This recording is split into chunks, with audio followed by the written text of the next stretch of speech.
Well. Hi, everyone. Welcome to Write Your Narrative, a weekly podcast where we are discussing everything street art related happening in South Florida. I'm your host, Pascal D. from Talking of the Wall. This week's episode is recorded from Supermarket Gallery in Miami, where my guest, Afro-Peruvian artist Joan Jimenez, a.k.a. Entes, recently had a solo show entitled Migración de Jarana. The gallery curator, Gabriela Di Giammarco, wrote in the exhibition presentation. Supermarket and Joan have collaborated to curate an exhibition that embodies Joan's anchors: authenticity, representation, tenacity, and anarchy. She will be joining us in a podcast to talk about Joan's vibrant and celebratory work later on. So, Joan, welcome to the podcast. Can you tell our listeners who is Entes and why you have decided to use your real name, Joan Jimenez? Thank you very much, and I appreciate the opportunity. You're welcome. The reason cause I take Joan Jimenez is cause that's the person who go to this art school. So it's completely different.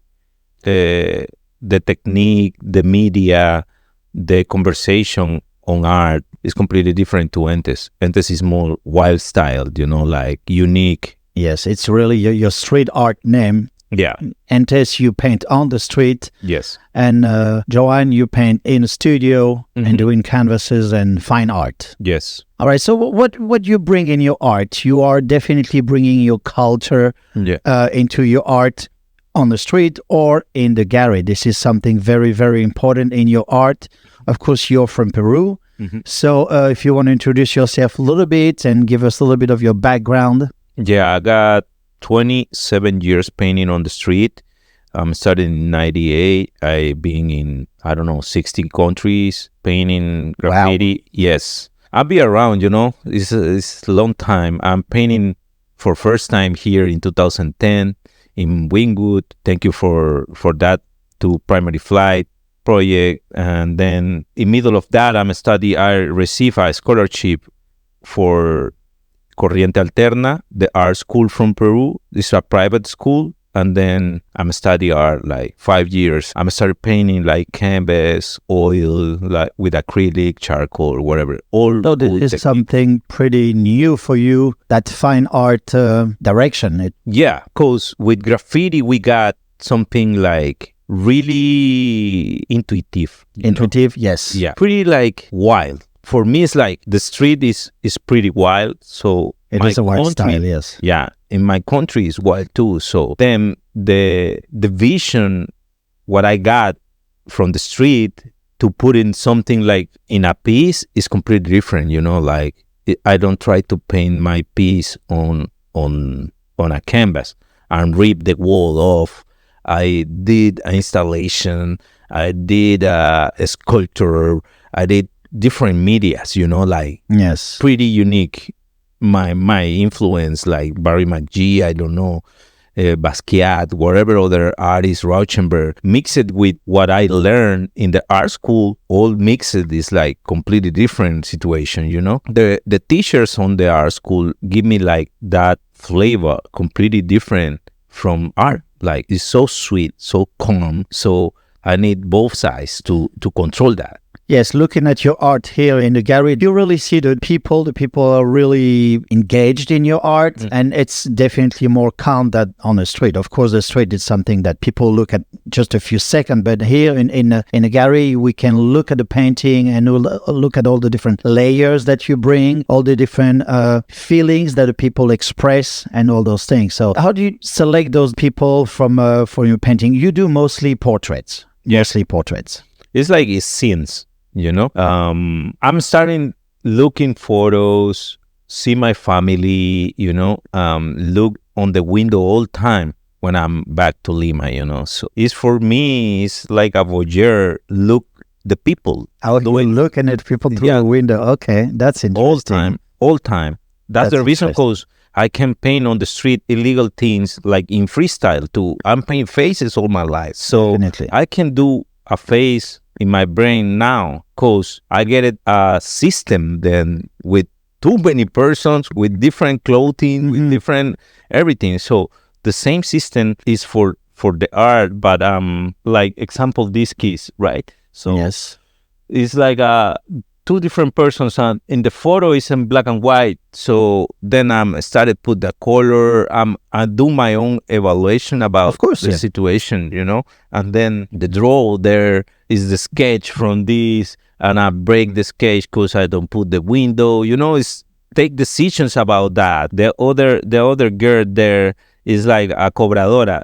She mission on the car is tell something like Tocho Rio Guayla, Barranco Los Cedros.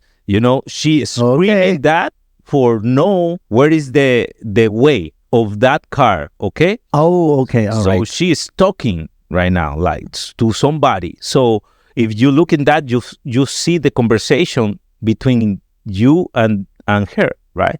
So right, I can see that. Yeah, so that's the way.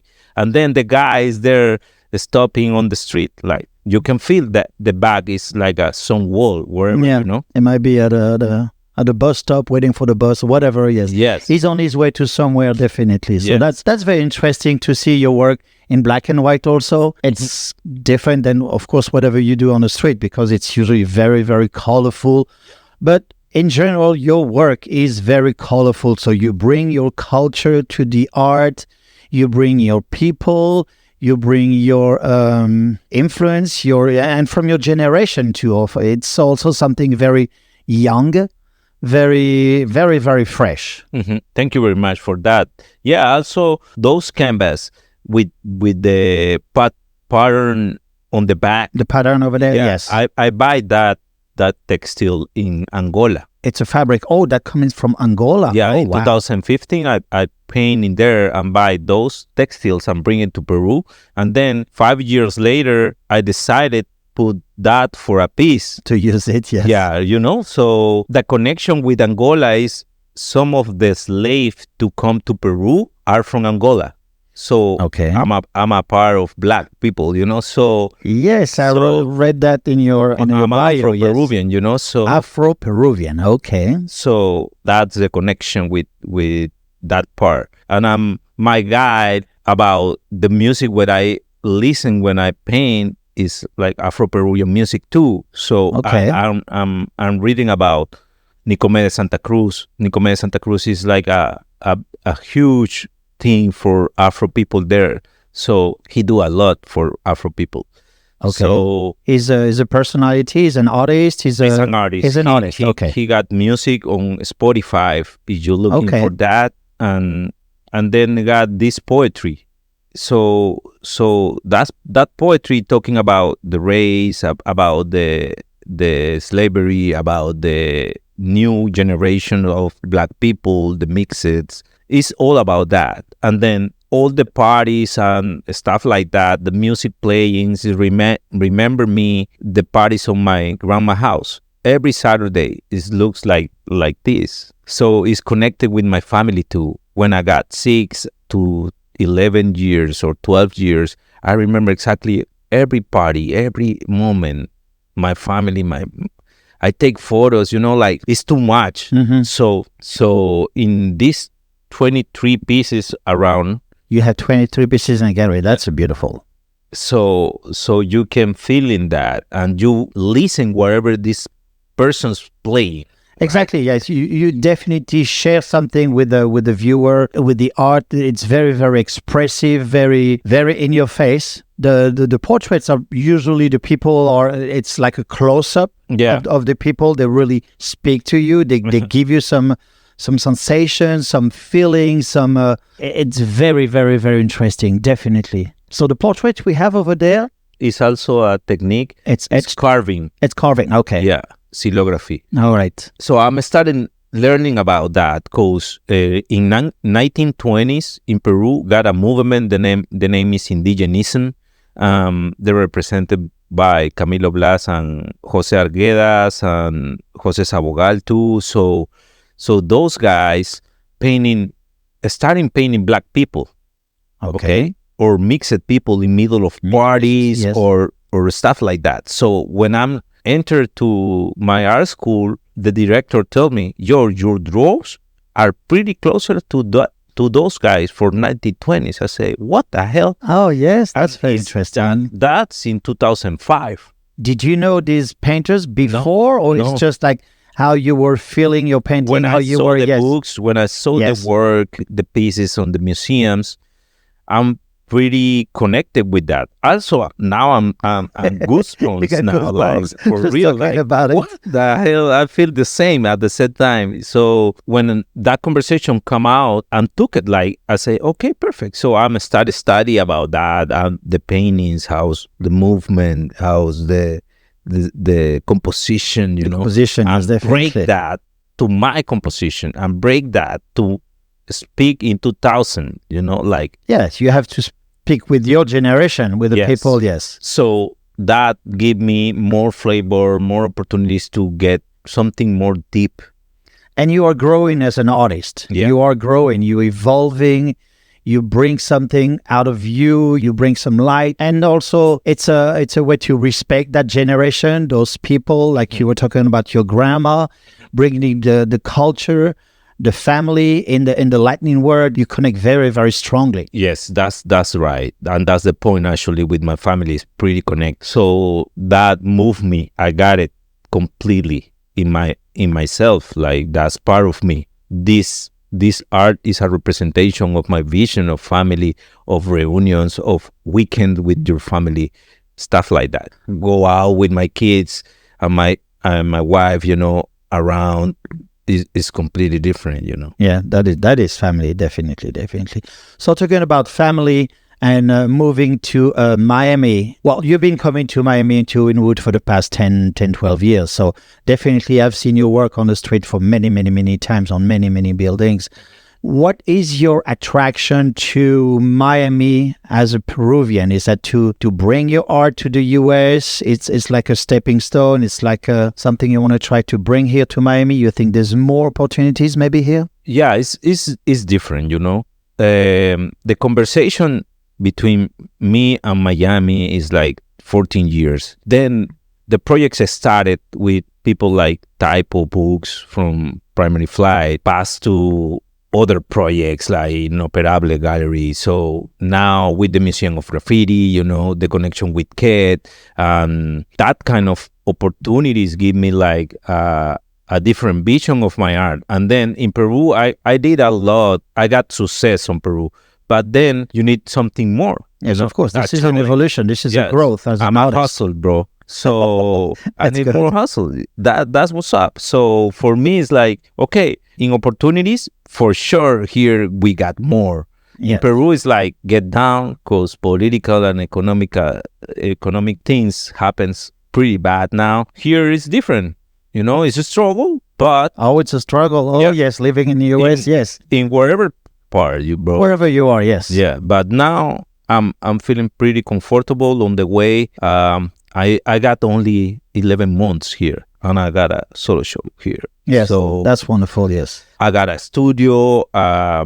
People buy my art. I got murals. I got bombing. I got different... You still do some graffiti? You still go out on the street and do a little something, get down once in a while? Yeah, I'm playing. Of course. Yeah, it's like a kid. You know, I'm living the dream now. So great to hear that, living the American dream. No, my dream, American dream. It's not the American dream now. I love be in Miami because I love the weather, I love the culture, I love the art scene here. The art scene, yes. Yeah, but I love more actually New York and then Paris. So you know what? When my mother questioned me, what's the question in English? Is when you go older, where are you? You know, something like that. Is what is your profession when you are older? Okay, when you're gonna be, when you grow up, when I got 6 years, my mother questioned that, and then I tell her I'm a painter on Paris. At 6-year-old, when you were 6, you said that you wanted to paint in Paris. Yes. Wow, that's pretty. Even knowing about Paris at 6-year-old, it's like... the reason is because I look at Bugs Bunny on the TV, and in some episode, this guy crossed the Sena and the river. The river, yeah. And then are the painters there. and it's so skinny, so elegant, like all black. It's amazing for Yeah. look, goosebumps. Oh, yeah. So when he passed, he says like the artist on the scene. Oh, that's very interesting. That's for me, it's like that is the connection, because my mother every time tell me that. So this art is forever. I don't do anything different of art in my life. So now you were 6, so you were dreaming about to Paris. I guess you've been to Paris? Bunch of time. I'm a part of a crew of in Paris ODV. Oh, okay. Yeah. All right. Actually, that's the reason, because Rever come. Yes, Rever that's right. is my friend. Yes, Shut up for Rever, yes, bro. of course, and to the crew. All right, now I think we're going to be introducing Maria, who's the director of the Supermarket Gallery, and then we're going to have a little chat with her and how she decided to be involved and bring your art to this very special place. So we have now Maria, who's the curator and director of the Supermarket Gallery. Thank you for inviting me to chat with you. Of course, this is such a great collaboration, the two of you, and I'm sure it takes more than just two people. Something I forgot to ask you, these paintings were done here in Miami? Some, like 5 or 6, something like this, right? Then the others come from Peru. So Joan was gracious enough to start and finish 2 canvases, an entitled piece in the front of the gallery space, and the one that we're sitting right in front of, El Beso, and a few woodcut prints. So you made just like small limited editions for this show, and they're all throughout the space. A supermarket is 3 people. It's myself, Mario Andres Rodriguez, who has been my independent curatorial partner for the last, I want to say maybe year and a half. We met working in a small gallery in North Miami, like in 2020. So we've been at this together for a while. Our third partner is Jahi Kalfani. He approached me with a Basel project idea. I said I'm a package deal, Maria and Mario. Well. So the 3 of us were working on this, idea that Jahi had. And all throughout that time, I was working at the Museum of Graffiti. And that's how I met. Shout out to Museum of Graffiti, definitely. For real. And that's how I met Joan. And I curated a show at my other gallery, and he saw that I had posted about it, and like it just sparked everything. So when this big project doesn't work out for 2023 Art Week, Joan kind of like was the final spark to light the flame for Supermarket. We didn't even have a name, and we were putting the show together. Like the show had a name before the gallery did. Oh, great. Yeah. So the 3 of us, along with Joan, are like supplementary, put the show together. Mario and I write the statement, Jahi makes the content, and Jahi also ends up brokering this space. So we're inside of Fly's studio, which is owned by the same person who owns Fly Boutique. It's like a cult favorite thrift consignment store. Oh, good. Yeah. I have to check them out too. Yeah, they're wonderful. So all of the styling in the studio, because it's a functional studio, like someone's coming in later to shoot. To do photo shoot. Yeah. The owner has styled everything. It's a mix of different eras and different aesthetics. And so it helped us, I think, like you said, be able to show folks where they can put art instead of just like, here, look at this drawing on this random white wall and figure it out yourself. No, it's very, very interesting and very well curated, well displayed, and definitely very inviting. Yes, definitely. I'm happy you feel that way. Oh, yeah. We feel right on home. It's just like we are sitting on a cozy British couch. Yeah. That's very interesting. Yeah. So tell us a little bit about how you met Joan and how you were inspired by his work and decided to give him a solo show. I wouldn't say that I decided to give him a solo show. I think he was like, yo, let's do a show. And I was like, yes, absolutely. He sent me a catalog from an exhibition he had done recently at the time, ¿verdad? And I was like, this is you. Because I only knew his graffiti studio work. So his strapo work. I wasn't, like most of us. Right. I wasn't familiar with his painting, his drawing. And I was like, you're kidding. This is incredible. Like, I'd love to. I don't have a gallery, but I'll figure it out. All right. Yeah. Well, and space for you. Yeah. Yeah. And I met him because, so when I worked at the Museum of Graffiti, I worked in their private gallery. And so I was like reception. Essentially, folks would come in through the door looking for my bosses or looking for someone or with a question or dropping off work. And I'd be their first point of contact. And so I saw Joan enough that like we would just chit chat. And that's how it all started. It was really organic, which I think speaks to him as a person as well as an artist. So what I love about Joan and his work most is that everything is integrated seamlessly. Is, yeah. From his trapo to the drawings to the woodcut prints to the oil painting, everything he does is not linear visually, but I think in spirit there is a through line, and it all leads back to him.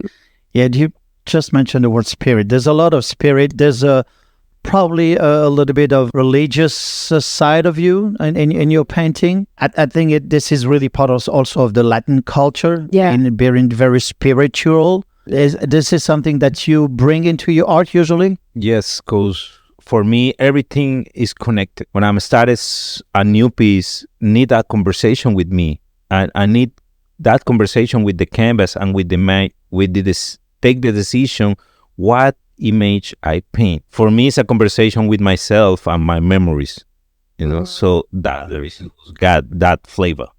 It's definitely something very, very present in your work. And once again, like we said earlier, this is all about family, friends, the relationship, the closeness to the people that you want to share with the art collectors, eventually with the art people. Yeah, absolutely. So that through line that I was talking about, it is 100% cultural. It's also like markedly Latino. There's this brazen, open, inviting Latinidad that runs through all of the works, that runs through Migración de Jarana. I mean, the choice to give it a title in Spanish and not translate it is an intentional choice. It's perfect Miami, anyway. Well, yeah. I mean, even people that you don't think speak Spanish speak Spanish. I've been here 30 years. I should understand more than I do, but... You probably do. Like, yeah. I think if you had to figure it out, you probably could. I probably have to figure out, but... Yeah. I'm a little bit on the lazy side sometimes. It's okay. We can all understand each other through multiple routes. I think art is one of them. This is such an incredible way to communicate with the people. And there's no language. There's just no language. Correct. I mean... It's feeling. It's just really how you... Aura, and how it makes you travel. You see something... Yeah. That the person next to you may see differently or give a different interpretation. And someone will be focusing on just the keys that we see in front of us. Someone will be thinking about the position of the people. And then you have a little bit of graffiti on top of the art. So there's something for everybody in a piece of art. Yeah. And in this show especially, like on opening night, I received this comment quite a bit. I received it from like my parent as well.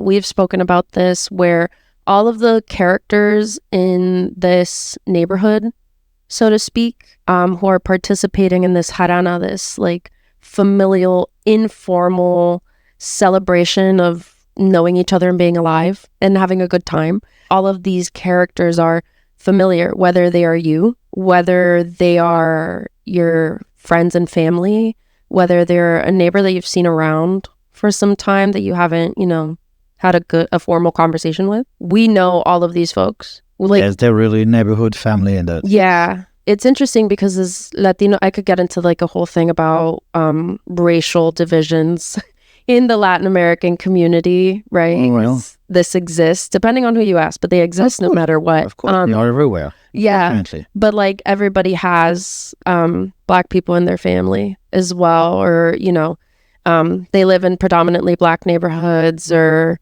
like Black folks in Latin America, even if they're mixed with something else. What it is true. It's like wherever part of Latin America got Black person cause the slavery. So the mixes come before to America. So we got like this all different kind of brown. Yeah. Like to the light to the more dark. Yeah. So we are brown people. That's the reason because for me, it's like that, that's the vision. If you go to Peru or Venezuela or wherever other country in Latin America and get to the capital, that's it. Yeah. It's done. You can see brown people like around. Yeah. Of course, this is the reality. This is our everyday life. Oh, 100%. And to Joan's point, like it's even the case that, like, for example, I have an uncle, he's darker skinned. His son is even darker skinned, but his mother is like whiter than I am. And I'm mixed with indigenous. Wow. Yeah. So like, it runs the gamut of a very specific narrative. And by very specific, I mean not white. And I like it. I like that it's coming directly from Joan's memory. I like that these folks are people that he has intimate working knowledge about. If they're real, inspired by people he's actually met or seen, or if they're a mix meant to evoke like someone he knows. I think that's what makes the show really special. It's just a bunch of low-key, relaxed scenes, people going about their life, kissing a lover before they go to work. Exactly. Yes. It's just an everyday life. You go on the street and you see these people, but then here, this is a fine art representation of that one moment that you capture, that you see, that you want to share with the people. Once again, it's a focus on sharing and caring about bringing something to invite you in. And this is why the show works so well in the space once again, because this is like, okay, there's a home feel in this gallery, but we know it's a gallery, but it's your home. You're really invited here. You're very welcome here. Yeah, that's a big goal, I think. And actually, it's a representation of Latinos. When the people think about Latinos, it's like nothing. It's nothing. We got some like Frida Kahlo, Diego, or whatever other persons on the way, but then it's a silence. We get tokenized quite a lot. Like people bring in a Frida because they don't know about anybody else. True. Yeah. Her name is just thrown like, okay, this is it. When like, if we could be really real, a lot of people nowadays might not even want to talk about Frida because of our political affiliations. We're much more nuanced than people want to think that we are. I think the show is a fabulous representation of what happens when you just celebrate someone's lived experience rather than making it like a talking point all the time. Because what's so special about these works, and we were all talking about it earlier, is that not only are these portraits like of people that you might be familiar with, but they're also people in motion. They're really dynamic. They really are, yes. Yeah, a lot of the portraits in the corridor just outside of the room we're in are people kind of turned to the side, or it's their like their side profile, or it's maybe a quarter of their face or whatever. This was intentionally portraits. Because I feel like a Latino here, we are like silenced. Yeah. So we don't got the voice. We don't got that part. So I try to move that into the portrait. But that's a very interesting point of view. Yeah, and he treats the people he's painting with, someone who came to the opening reception said this, a lot of tenderness, a lot of softness. Dignity. A lot of... Well, yeah, but like how often do you see representations of Black or Afro-Latino men where they look soft and they look approachable, and it isn't this, so I have to be tough because the world is tough on me. It's just somebody existing. Yes, it is. Yes. Yeah. The inclusion of fabric in some of these is also quite nice. The joy, the smile, the pensiveness on their face, like all of these elements go toward one, I think how we should treat Latino men in our culture. Okay.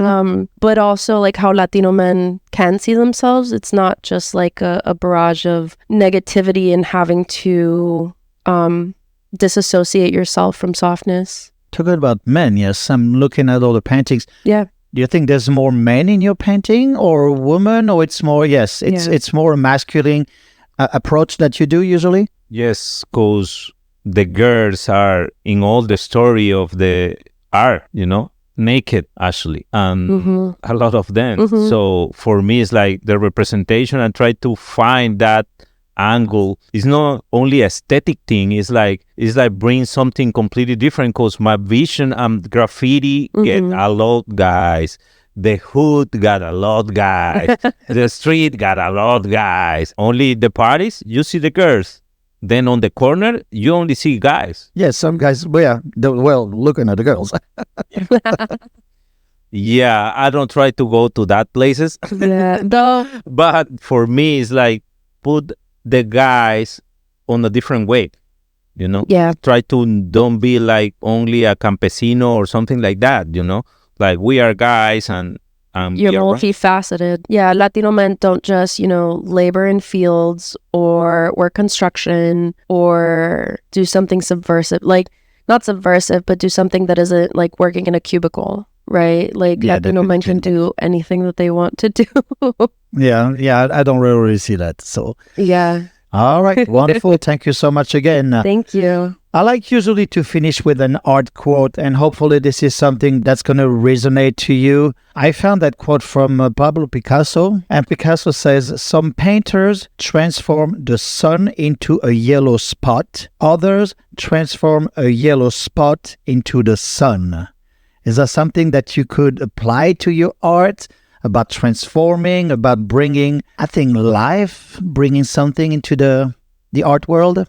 Yes, completely into my work, actually, because I take the brownness into the canvas. This is up to the art lover to appreciate it, and definitely there's something special, very, very special in your art. Thank you very much. Actually, that's the brown is my sun, is my yellow. That's Okay. the reason because it's got this dignity and it's completely different, All right. So this is actually a question I was going to ask you earlier. Since you mentioned your children, do you have only one son? Two. Do you have any painting of your There's children? only one. But not in this show. No, it's not in the show. Okay. Yeah. Thank you very much. Thank you so much again. Have a great day, everyone, and we'll be seeing you next week. Bye-bye now. Well, thank you both again for a great episode of Write Your Narrative. You can discover Entes' street art and find artwork on Facebook and Instagram. Follow Supermarket Gallery Miami to find out about their next art exhibit. Thank you for listening to my new podcast. Please subscribe to it on your favorite platform. Next week, I will be talking to a young man who's the mind behind Aorta Fest, an annual visual arts festival, and how he's shaking the Fort Lauderdale street art scene. Have a great week, and I'll see you then.